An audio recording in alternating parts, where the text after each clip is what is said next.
We have to pivot from actively avoiding emotions. I feel something uncomfortable. I feel insecure. I feel afraid. I feel whatever it is that I feel. I have to pivot away from avoiding and suppressing that to getting curious and to engaging. Well, what is this? What is this emotional information telling me?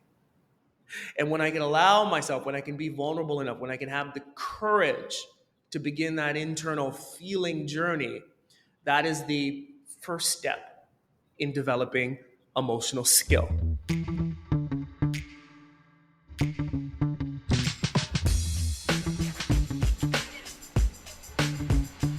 Welcome once again to Relationships at Work, the leadership podcast helping you build workplace connection, improve culture, and avoid blind spots. I'm the host of the show, Russel Lolacher, communications and leadership expert. Thrilled to be spending this time with you once again.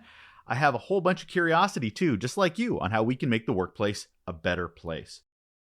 We talked about it last week, about the self-awareness, about understanding ourselves. A place that a lot of people want to avoid is the emotions that sometimes build up at work. I say sometimes, a lot of times at work.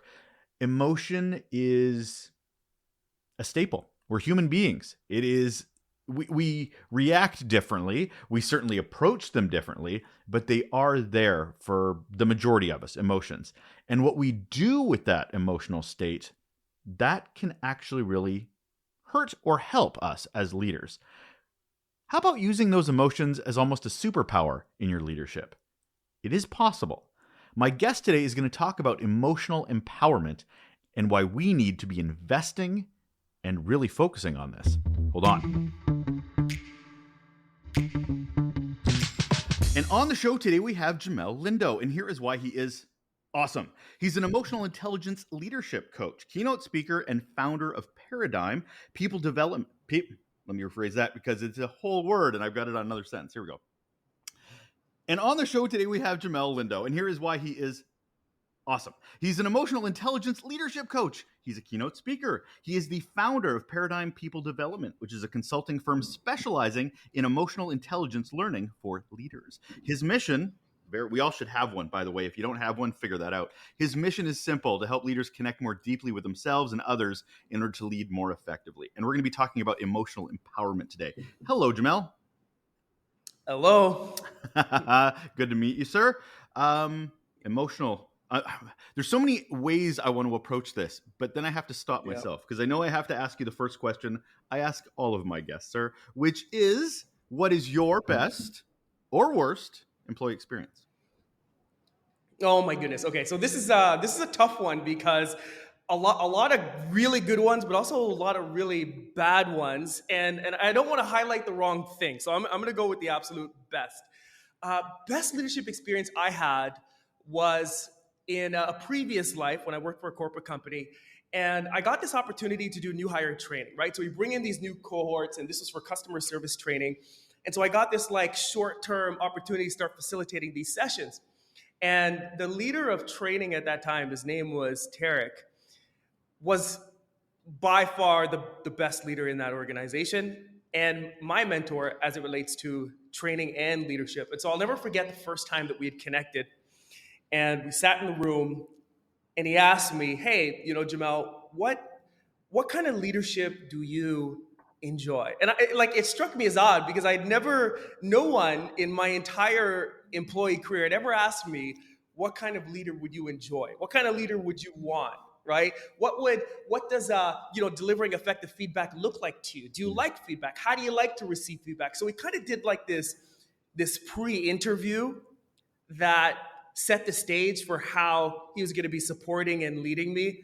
And that ended up being, over the course of, oh my goodness, we worked together probably 10 years, definitely my best employee leadership experience. It's almost like he was interviewing you on top of, so I'm a communication nerd, and the number one thing about communication is know your audience. So Right. He was making absolute sure that you were being served in the way that he served. The other thing that drops up for me is the thing that pisses me off a lot, which is when people ask, sorry, I don't mean to pull negative out of this, but I love it. No, it's okay. He combated it in the sense that everybody talks about what's your leadership style? What's your leadership style? And in this Yeah. moment, they're literally asking you, which leadership style would you prefer? Because good leaders have more than one, not cookie cutter, one size fits all, because that's not how the world works. So I love that he Right. actually operationalized it. Exactly, exactly. And so it's a beautiful thing. And we don't think about that, right? We don't think about it. Seems obvious now when I describe it, but oftentimes we just start doing the job. We don't take a moment to say, okay, what does this person actually want and need from me? And it made a world of a difference. How is that not part of onboarding? You know what I mean? Like that should absolutely be a piece of, and when I say onboarding, I mean not just starting the job, I mean starting with a new leader, starting with a, because that is another onboarding process almost, because you're building a new relationship.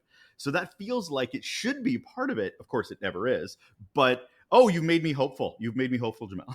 that just happened. Hopefully people hearing this will start doing it. Maybe we've started something new here. It is now onboarding moving forward. Well, let's start a whole bunch of things today. The first thing I want to talk about, well, the main thing we were going to talk about today is emotional empowerment.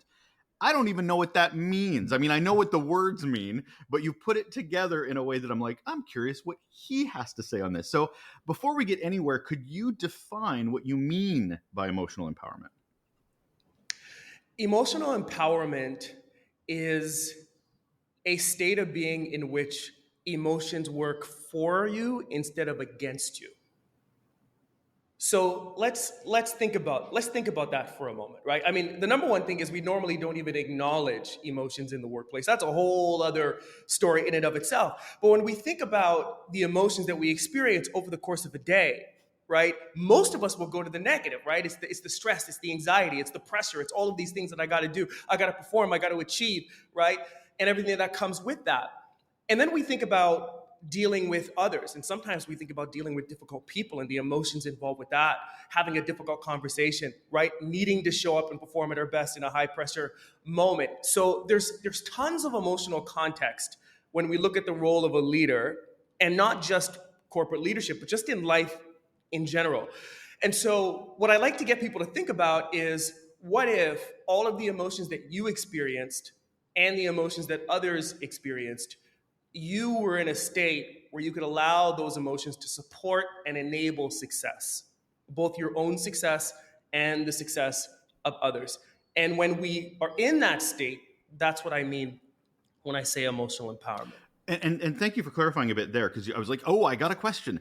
Because are we talking about empowering ourselves, or are we talking about empowering others? And from what you're describing is, and I'm assuming this is the order, you got to figure it out for yourself first before you can figure it out for others. Is that what you mean? Is it empowering everybody?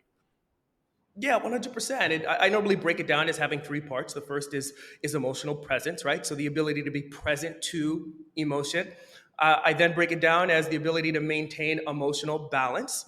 And the last part of that is the ability to be emotionally skilled, right? And so that's where we get into the idea of emotional intelligence. And so I know we'll kind of dive Yeah. in and get a better feel for what I mean by emotional intelligence and emotional skill, but those are the three parts that kind of come together and make up emotional empowerment. Well, you're talking about this. You've talked about this for a while. This is certainly an area that you're very passionate about. What are you trying to fix here? Because obviously you don't think this is working in the workplace as it exists. What are we lacking in the workplace that leadership needs to even pay attention to this? The thing that I'm trying to fix is this issue that we're constantly hitting up against, which are the challenges that we face as a result of emotional avoidance and emotional negligence in the workplace, right? So think about the stories that we've been told about emotions at work. Don't bring your emotions to work. If you show them, you're unprofessional, right? If you tap into them, you're going to throw off your own performance and the performance of others, right? Emotions are bad. This is the language that we get. But then simultaneously, we look at all the biggest challenges that we're facing right now in the corporate space. What are they? Burnout is right at the top of that list, right? We have, dysfunctional, toxic teams. We have lowered performance as a result of stress and all of the change that we're experiencing. And we could look at those things, and then you could look at high turnover, low morale, all of these kinds of workplace issues. And we could look at it on a surface level. But when we look at it more fundamentally, we go deeper, we realize all of these are fundamentally emotion-based problems. If I'm burnt out and I can no longer perform, that's because of what I'm feeling emotionally. If I'm going to leave the organization because my leader doesn't engage me, or there's toxic in team workplace dynamics, that's because of how I feel about the organization, because of the cultural feeling inside of the organization. So it's about, and the thing that I'm trying to fix is to help us recognize emotions as a part of these problems and challenges, and then to help us to engage with these emotions in order to create success. Do you think it's because of the, and I'll use a word everybody loves, hypocrisy? Because we talk about leadership, but we're really talking about delivery, which are not the same thing. So emotions get in the way of creating the widget, providing the service. You need to be almost an automation. I mean, I'm trying to think of the root of why previously organizations would say leave your emotions at home. What was the benefit to them to even do that? Because obviously we're looking at the ramifications and the damage of having that ideology, that perspective, that belief. Is it a weakness? Like, why do you believe that intention even started? Well, ultimately, it's fundamentally about productivity, and it's built on this lie that allowing for emotions to be in the workplace, which is another fallacy that I'll get into a little bit later, means that we're going to be damaging productivity. Means that we're not going to be able to perform in the way that we need to perform. Means that all of these emotions are going to get in the way. Means that we're going to spend so much time on the human that we essentially don't get the job done.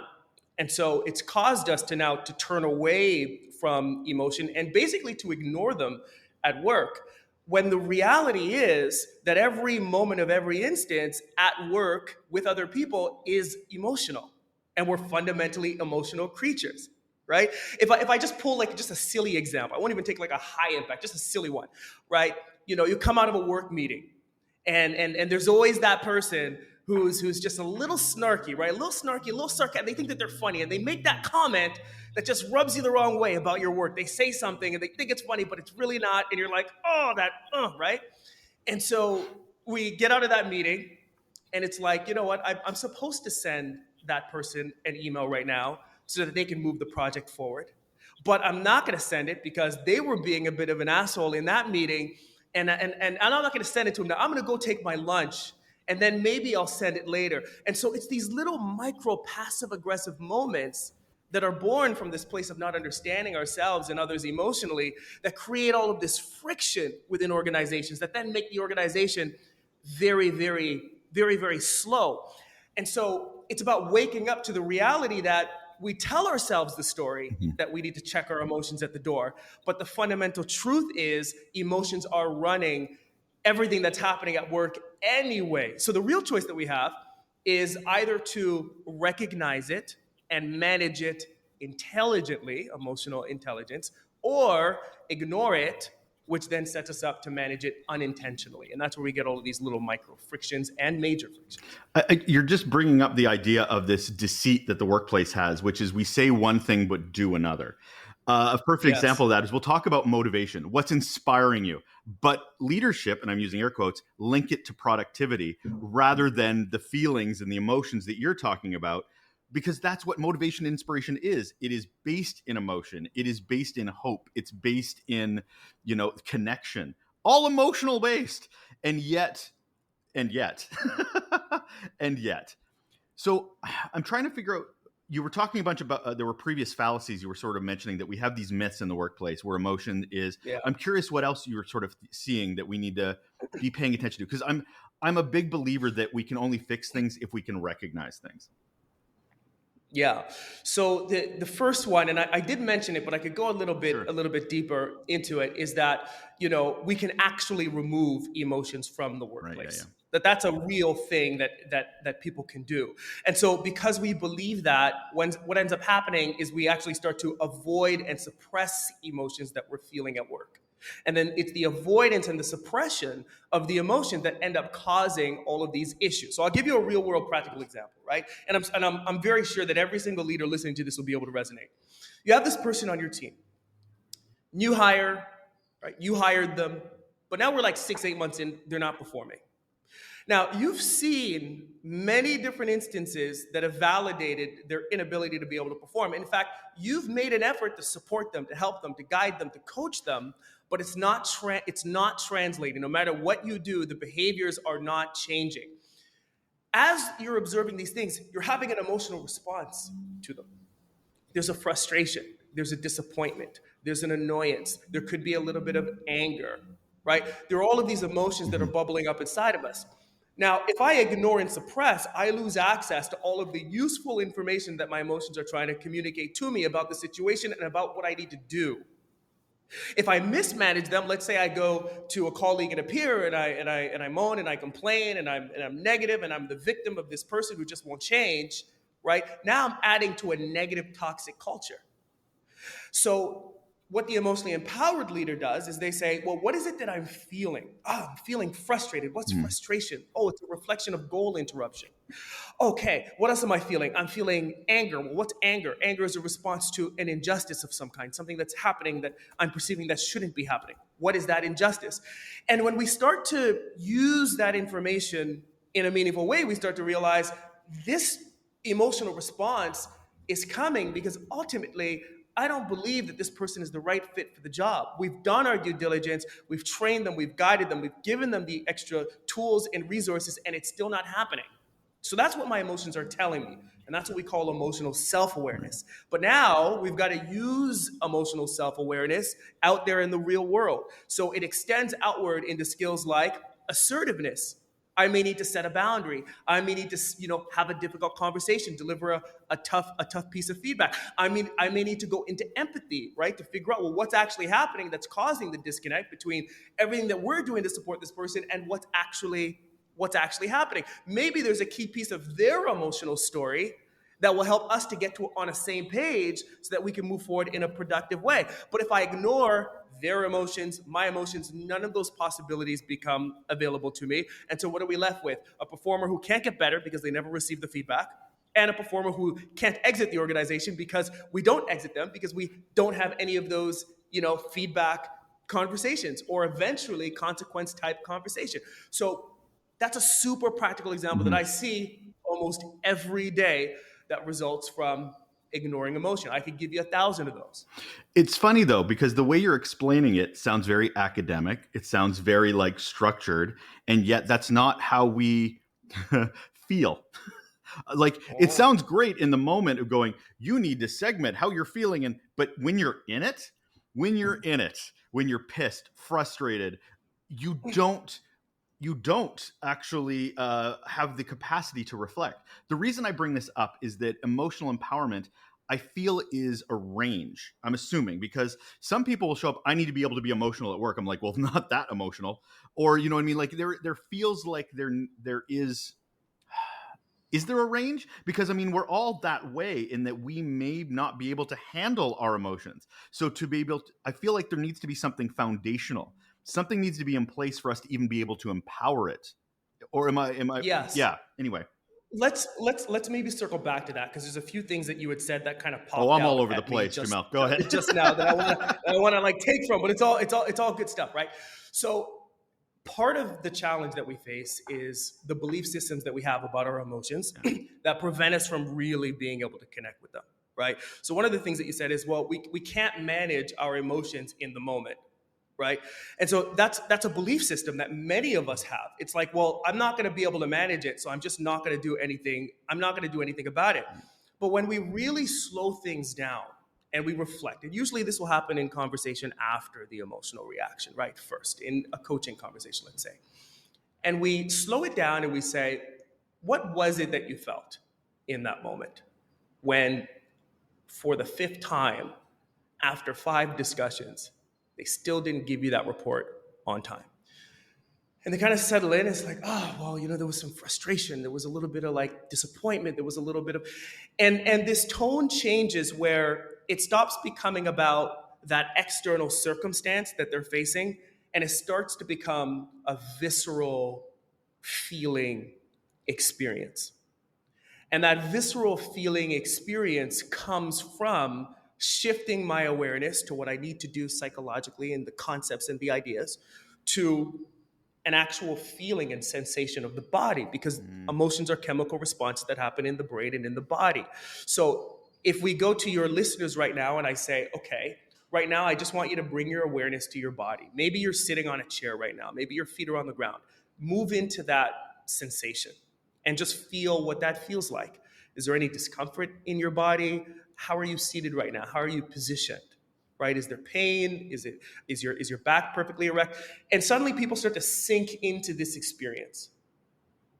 Now, that's the place from which we can start to see what's happening emotionally inside of us and eventually use that information in a constructive way. But it's counterintuitive because it's so different from anything that we've been taught. What we're taught is focus on the external, focus on the result, focus on the outcome, focus on the KPI, focus on having the right answer because you're the leader. You always have to have the right answer, right? Um, those things are all external.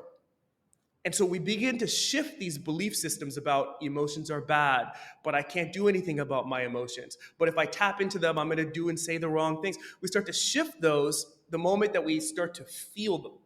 And then it becomes an entirely different conversation. And that's the place from which we start to develop emotional empowerment. I'm hearing a lot of self-awareness. I'm hearing a lot of vulnerability because we have Yeah. to admit that these are triggers for us, good or bad. Yeah. And a lot of us are not Yeah. equipped for that at all, especially how we were raised. The funny thing is we talk about Yeah. work-life balance, and I'm like, same thing. There is no work-life. It is the same. Whatever you are at home, how you were raised is how is brought into the workplace. Hmm. What are we doing to better prepare our mindsets? Because I hear you in that we need to be more aware, we need to be this, but there's a lot of leaders that go, but I'm being rewarded for what I'm doing already. Why do I need to go back and learn something at this level when I'm an executive or I'm a senior leader and I've never had to do this before? They're almost getting in their own way. Yeah, it's because the way that a leader like that has always done things will eventually exhaust itself. Usually, and it's really kind of crappy. You know, a lot of leaders have to come to emotional intelligence because they've hit a roadblock of some kind. Like they're literally not able to go any further the way that they've always done things. So that could be burnout. It could be a significant amount of friction that they're dealing with on their team that just has to be resolved. It can be a kind of imposter syndrome that is now starting to cripple them and prevent them from being able to move further along in their careers. I work with a lot of lawyers, and oftentimes for the lawyer, they're creating so much friction with with junior lawyers and associates that they're not going to be able to make partner unless they develop some of these skills. And so it doesn't have to be that way, but typically, what I find is that there are many leaders who are experiencing a certain amount of pain that's kind of signaling that they need to change something. But when we start to realize that ignoring our emotions is not a sustainable solution, that at some point, right, it is going to catch up to us, whether by burnout or the impact that we're having or disengaged employees or whatever the case may be, um, it challenges us to reevaluate exactly what it is that we're doing. And the other thing that I have to mention here, that you make a really good point. Self-awareness is hard, right? And it's hard because we have this idea of who we are. Yes. And when we pause and really reflect on ourselves and look at our triggers and look at our behaviors, we have to come to terms with the reality that we're not always showing up as the person that we want to be. And that's a difficult thing to face. I mean, I teach this stuff every day. I tell every single person that I work with, I'm not perfect. I have emotional reactions at times, right? I have moments of low confidence. I have moments of stress and feeling like I'm about to get burnt out. So I'm practicing, I'm on the journey all the time as well.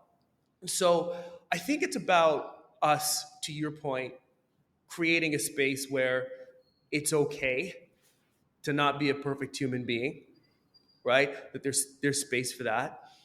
It's okay to be on a learning journey as it relates to the way that we show up in our behaviors. In fact, everybody is, and to begin normalizing this idea of slowing down to get to some of these key truths in order to be able to speed up.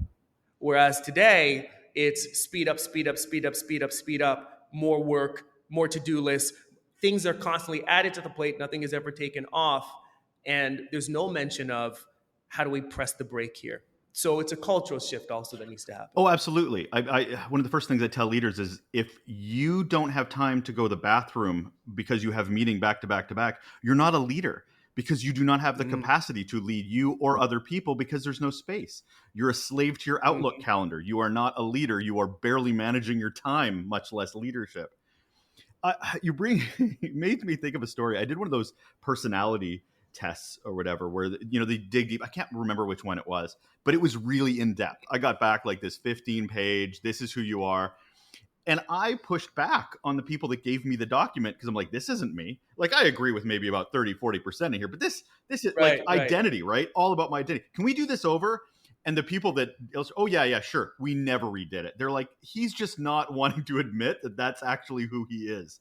And fair point. There was some stuff in there I did not want to look at in the mirror and go, shit, yeah, that is me. That is how I show up. So moving from how you've sort of laid this out, from emotional awareness to emotional intelligence to emotional skills, how do we know we're progressing? Is there lines, like, is there milestones that we're like, and now we are emotionally intelligent, and now we are able to bring skills into our teams? Or, I mean, we know it's a journey, but it's still a progression. I'm like video gaming here. I'm like, how do we level up? How do we know we leveled up? Yeah. Okay, so I'll take this in a number of different ways. I'll start with the simplest answer, and my favorite answer really is when I get to the end of either a 6 or a 12-month coaching engagement with someone, and they tell me that they have become a happier human being as a result of the process. I know that we were successful. Like, that to me is the biggest marker of success. If you are a happier version of yourself, everything improves. Your family life improves. Your marriage improves. Your relationship with your kids improves. Your performance improves. Your connection to your work, your passion, you're inspired, right? You're in a positive state of being. So that's kind of like one of those fundamental things that I love to hear as a result of someone deciding to engage in a process like this. But, we're talking about the corporate space, so we need the numbers, right? We need the numbers. So the other way that we could do this is we use a model called EQI 2.0. So it's the world's leading model for measuring emotional intelligence. And it breaks down our EQ across 15 different skills. And I use the word skills because I don't want for anyone to confuse it with personality assessments or personality traits. Now, there's absolutely some overlap, right? But ultimately, a skill you can get better at. Think of this the same way that you would think about learning to play a new instrument, learning a new language. It's really just about the time and energy that you put into it. And so there are skills like, I spoke already about emotional self-awareness. What am I feeling and why, right? We have skills like assertiveness. And that, to me, that's not just a leadership skill, right? Like, that's like a life skill. Like, I often tell people, developing the capacity to say the truth in a way that it can be received is so incredibly valuable. Because you're going to use that in your marriage, right? You're going to use that with your kids. You're going to use that with your best friends. You're going to use that to set boundaries that need to be set that you haven't set. You're going to use that to say no in moments where you've been saying yes and compromising yourself. Like, that's a fundamental life skill. Then we have skills like empathy, right? What's happening on the other side? What is somebody else thinking and feeling? How is the world occurring to them? And as we know, there are many factors that tie into that. And so there are 15 of these skills. We measure them, so we get a specific number. And I tell people, don't get focused on the number. It's about what the number means, which is why we always have a conversation about context before we look at the report, so that people know, okay, so if this number is low, it's not about that. I understand the context of how this is actually showing up in my world and in my life. And it's very often that at the end of a 6 or 12 month, if we do a post, you will see that their EQ has gone up. I don't do that quite often, to be honest with you. What I'm far more interested in is how the people that you interact with every day are experiencing you. And is their experience changing? That, to me, is one of the most critical and important measures of success. And so we have people that are working with the individual that'll support us in coaching and providing feedback and helping us to monitor all that. And then we have the experience of the person who's going through the process themselves, right? I should be able to see very clearly that this thing that used to trigger me, right? When Sarah would make this sarcastic comment about my work, that used to throw me for a loop for the next 2-3 hours of my day, no longer does that to me. Now, I'm able to recognize that behavior, go to that person, have the conversation to understand what that was, set a boundary, and move on with my life.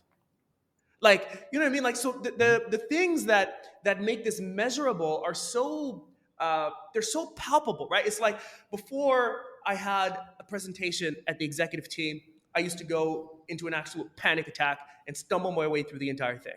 And now I still feel very nervous, but I'm able to regulate that, and I'm able to focus on delivering what I need to deliver, and I'm much more calm and I'm much more present than I otherwise would have been without me investing in doing this work for myself. That's like real hard work stuff. I'll give you one other example. So I did an EQ 360 assessment once with a CFO, and we're sitting there, and then we get to the 360 feedback part of the assessment, and it starts with this thing called a profile gap analysis. And it's a beautiful thing because what it does is it shows us the discrepancy between how we have assessed ourselves and our own EQ and how others have assessed our EQ, right? And so we're sitting there, and it's kind of got like these quadrants, and then we're just like staring at empathy. And it pops out because where he assessed himself with empathy was way, way, way above everybody else. And so I asked the question, I say, so what do you think about this? Why do you believe that others are experiencing you far less empathetically than you believe you are? And then we just pause. And then we just wait. And I'm looking at him, and he's thinking and he's reflecting. And then he goes, Jamelle, I never really understood until this moment that I'm an asshole. And it's like we have this moment, and I say, I'm glad you said I didn't have to say it, right? So we get to these fundamental truths, and that's a beautiful thing. And so we fast forward. This is someone who did the work, because it's all about doing the work, right? We fast forward months down the line, and then what they shared later on was, hey, I just want to let you know, I had this comment from my 6-year-old daughter. She came up to me, she said, Daddy, I just want to thank you for no longer rushing me in the mornings. I feel so much happier every single morning that you don't rush, and it feels fun and it feels good, and I feel good. What is the ROI on that? There's no ROI on that. There's no ROI on a happier daughter, a less traumatized daughter, a daughter who feels safe, right? In that moment, that's going to translate to the rest of her life. And so there are all of these other intangibles that are I wouldn't have known about that if he hadn't told me. There are all of these other like immeasurables that take place and kind of reverberate outward. Because when that person has the courage to be assertive, to address something that someone said that was hurtful to them, and to open up that dialogue and to have the conversation so that they can actually come together and get stronger instead of not, right? How does that then reflect outwardly into the culture? Oh, we have a culture of talking about things to the people, right? Instead of about the people to other people. How does that reverberate? And so there are infinite measurables, but the ones that we pay most attention to are specific behavioral change, right? So they come in and we assess what are the specific behaviors that you want to change. So 6 months, what would be the observable things we would see you doing if you were successful in self-regard and self-confidence, stress tolerance and resilience? And we actually they will make a list, right? And then just based on the conversation, we could see whether or not you're moving the marker, and you will experience it, and the people that you report to will definitely experience it. I heard resiliency a lot in that. I'm glad you brought it up there at the end. But I'm like, if what triggered you doesn't trigger you, if situations you couldn't handle, you can now handle, you're creating, as much as I actually hate the term resilience in a lot of contexts, leadership resiliency, because you can regulate your emotions and visualize your emotions. But you bring up culture. And the thing is that there is no one culture. And you can come to work and you can have, I'm emotionally regulated, or I'm very emotional, I'm bringing my full emotional self to work. Meanwhile, you've got diverse individuals and different cultures you're engaging with, even from a sub or a macro culture conversation. So if I'm working with my team, there might be a boomer over there going, calm down. Like, it's just a job. I'm just here to do a job. Meanwhile, you've got a millennial who's very in their feelings. I'm being very generalizing here, but I understand. it does illustrate that there are different approaches and definitions. Like, for instance, how you talked about your guy saying he's an asshole. His definition of empathy might be different based on his own diversity and his own background, based on somebody that might be very. How do you tackle that from an emotional empowerment standpoint when everybody sees emotions as being a very different experience? Yeah. And so let me put it this way, and then I'll go into a little bit more Sure. detail. I'll hop around a little bit Yeah. too. In all of my work, I've been doing this now, oh my goodness, going on 2 decades, over 10,000 hours for sure. In all of my work, I've never come across a single interpersonal leadership, people related issue that couldn't be resolved through the development of one of these skills, first of all. Okay, so that's one point. Let's park that. Second point, big conversations about DEI, right? The diversity, equity, and inclusion. Let's get different people of diverse backgrounds and different mindsets and different ideas and perspectives to the table, right? What do we never say though? We never say what the outcome of that is initially. The outcome of a bunch of different people who think very differently, who come from very different places, who want to add value in very different ways is conflict. Yeah. So the natural, and that would mean we're on the right track, because if there's no conflict, everybody thinks the same. So when we have this conflict, what it means is our ability to overcome the conflict is going to determine our ability to actually get the value from the diversity that we brought to the table. How do we do that? Well, you do that through emotional intelligence skills. I need to have the empathy to understand, well, what is this person's viewpoint? What is their perspective? Why is that their perspective? How do they feel about that? Why do they feel that way about that? And so I have to have the skill to be able to ask the right kinds of questions, open up enough of the space, engage in the kind of dialogue that allows for me to put my viewpoint, my perspective, my biases, my way of seeing the world aside, and legitimately explore someone else's with curiosity. That takes skill, right? And so when we look at it the other way, do I have a bias? What kind of bias do I have? How do those biases show up in my behavior, right? It goes back to where we started, which is the self-reflection piece. How am I seeing the situation? What do I believe? Why do I believe that? Where did I get that belief? And so there's a self-awareness component that's required in order for us to be able to identify and eventually correct and smooth out our own biases. So the conversation that we're not having is that in order to actually do DEI, we need emotionally intelligent, emotionally empowered leaders. Otherwise, it's conflict, it's disagreement. So that's the second point, right? Now, the last thing that we talked about here is culture, right? Yeah. So you said, okay, what about culture, right? There's culture, and then there's subcultures. There are all kinds of things that happen like that within organizations. And the answer is really the same. It's about our capacity to be able to tap into and understand those cultures, and to understand also why they're happening. You could have one team that has a leader who's very tapped into the heartbeat of what's happening within that team. They sit down, they meet with people on a regular basis, they have their one-on-one coaching sessions weekly, they ask questions, they seek to understand, they use that information and then figure out, how do we support, how do we manage, how do we maintain?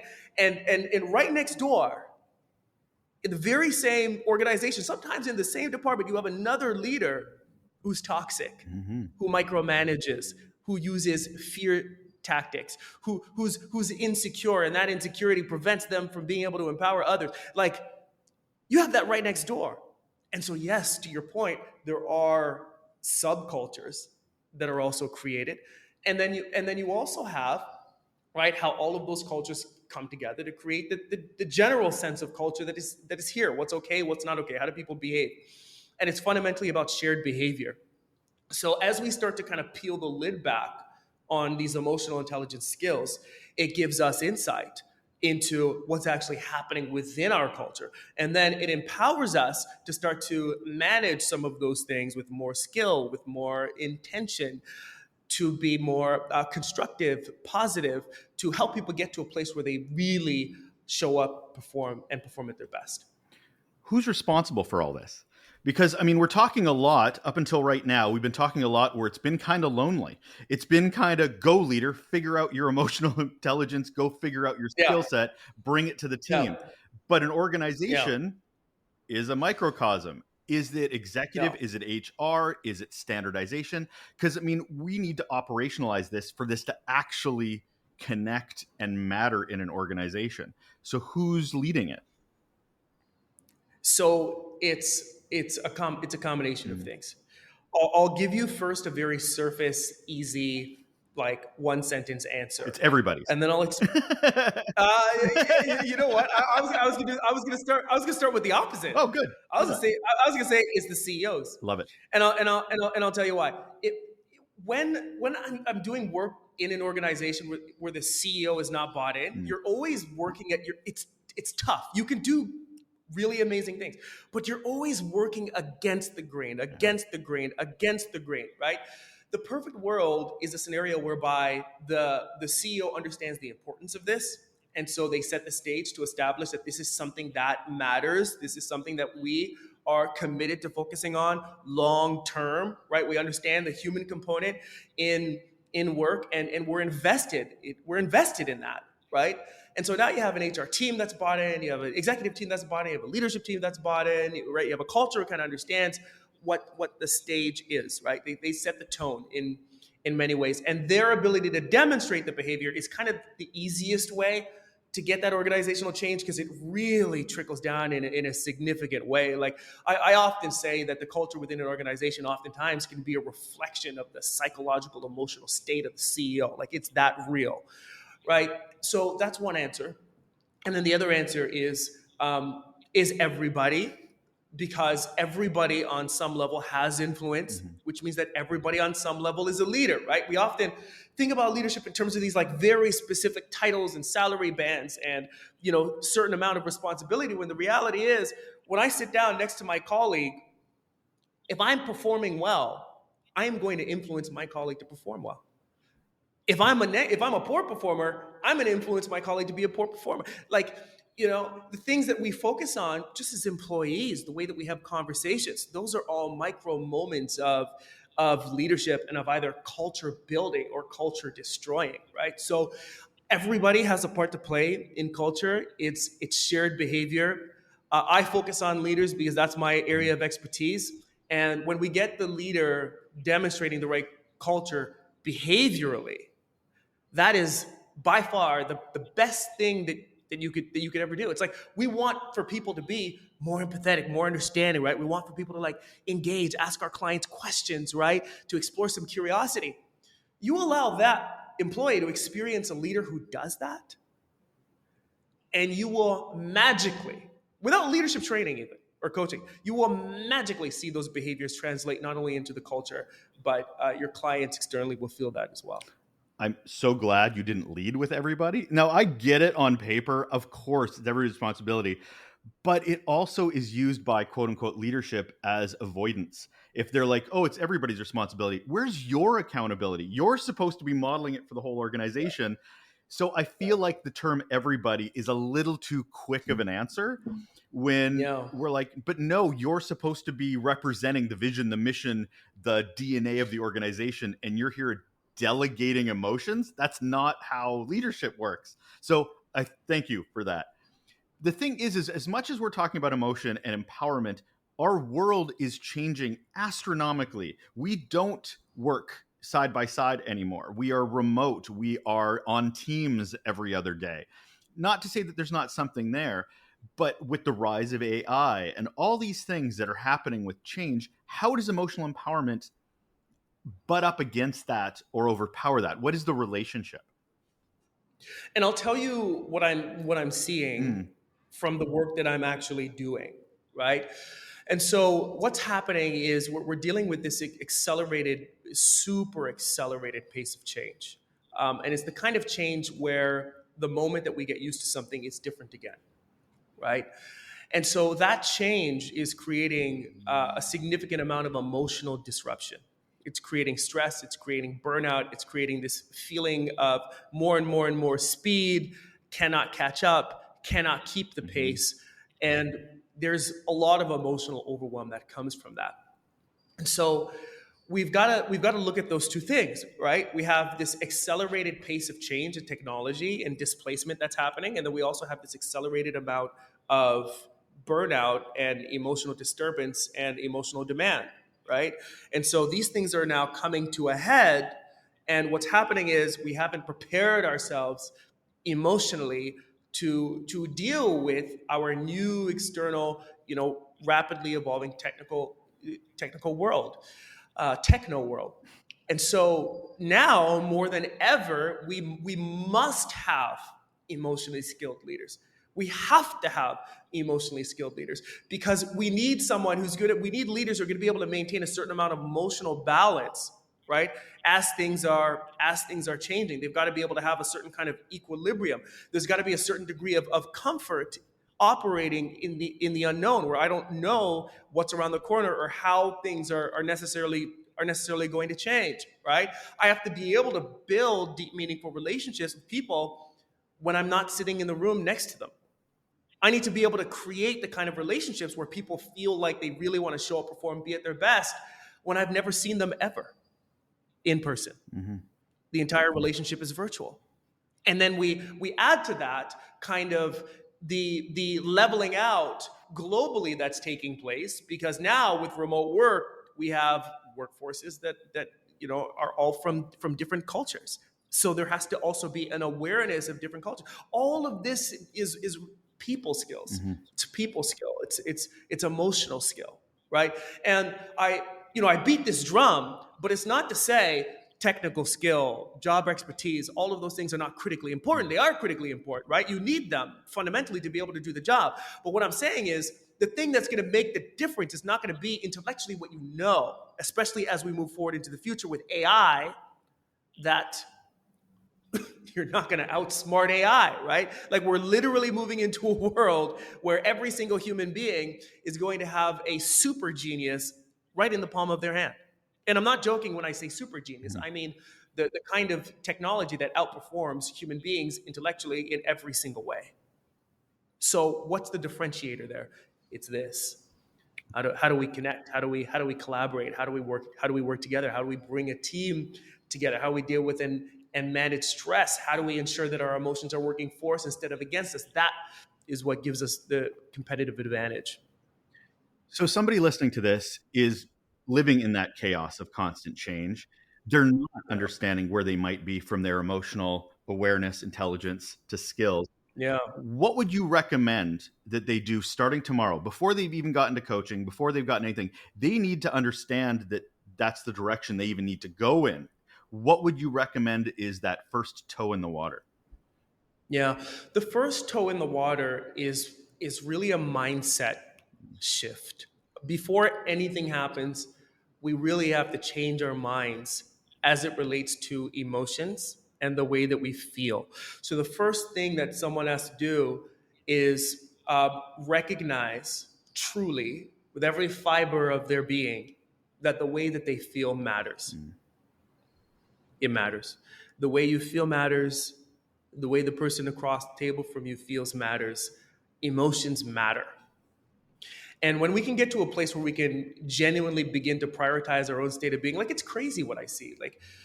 Like my heart goes out to so many executives because they're being like beaten to a pulp, in their work, and they're being dragged, and they're overly stressed, and they're overly overwhelmed, and they don't have the time to be able to sit down and really enjoy their families and enjoy their hobbies, right? And yeah, the company gets ahead, but they suffer.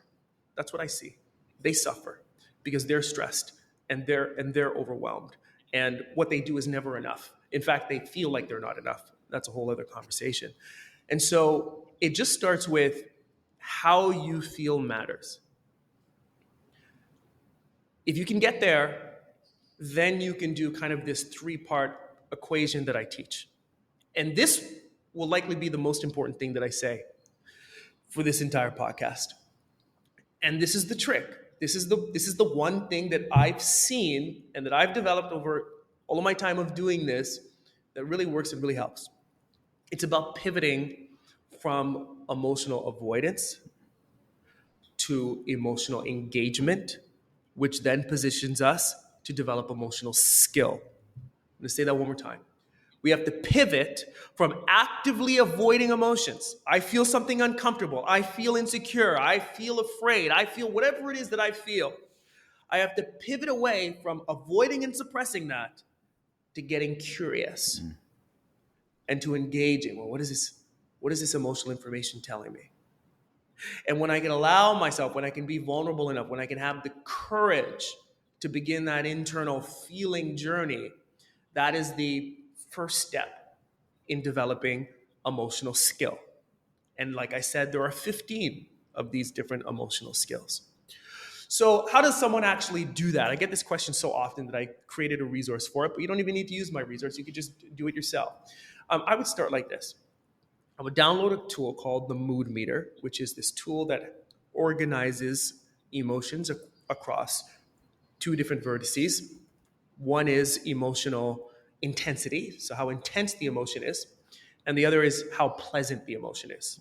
Okay, so if you can imagine that, it would create four different quadrants.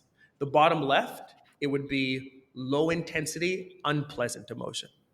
So, what would be like a low intensity, unpleasant emotion that you've experienced, that you're familiar with?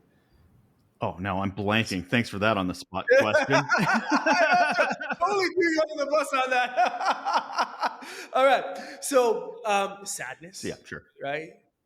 Disappointment, right? Like, those are the blue lower quadrant. Right above that, we would have high intensity, unpleasant emotion. So I'm sure you're probably really familiar with those high intensity, unpleasant emotions, right? You ever been cut off on the road, right? Like, what do you feel when that happens? You know what I mean? Anger, frustration, right? That's your high intent. Those are the red quadrant emotions. Then in the bottom right, we have low energy, pleasant. What's that? Relaxed, calm, chill, studio, whatever it is. And then right above that, we have the high intensity pleasant emotion, the yellow emotions. That's easy. That's happy, elated, exhilarated, inspired, right? All of the things that really get us performing in the way that we need to perform. And so I would say download that. You could download that for free, and just every day take 1 to 2 moments to identify a trigger, something that has happened that has triggered you. It could be pleasant or unpleasant, and just write down all the emotions that you felt. If you were to do that for 30 days, your life would be transformed. Now, I say that, right? And it sounds like this crazy bold promise of like, no, there's no way. Do it. Do that exercise. Reach out to me on LinkedIn and let me know what happened when you did that. If you want a structured way to do it, you can download it on my website. It's a structured way to take you through that 30 days of self-awareness. Your life will be transformed because what you will learn is that you are being triggered in the same way by the same people for the same things each and every single day. You will recognize your own insanity. And we all have some degree of emotional insanity, right? But in that recognition and in that awareness, you'll start to be able to understand that information and use it constructively. And so quite naturally, we'll start to transition into behavioral change. You can make adjustments. You can do things differently. You can show up differently. And there's nothing more empowered than taking full ownership of your own mental, emotional being. So that's what I would say. Just start with some simple, reflective self-awareness, and you'd be amazed at how transformative that could be. Recognizing our own insanity and what to do about it. Thank you. That is Jamelle Lindo. He's an emotional intelligence leadership coach, keynote speaker, and the founder of Paradigm People Development. Thank you so much for being here, man. Thank you for having me. It's a pleasure.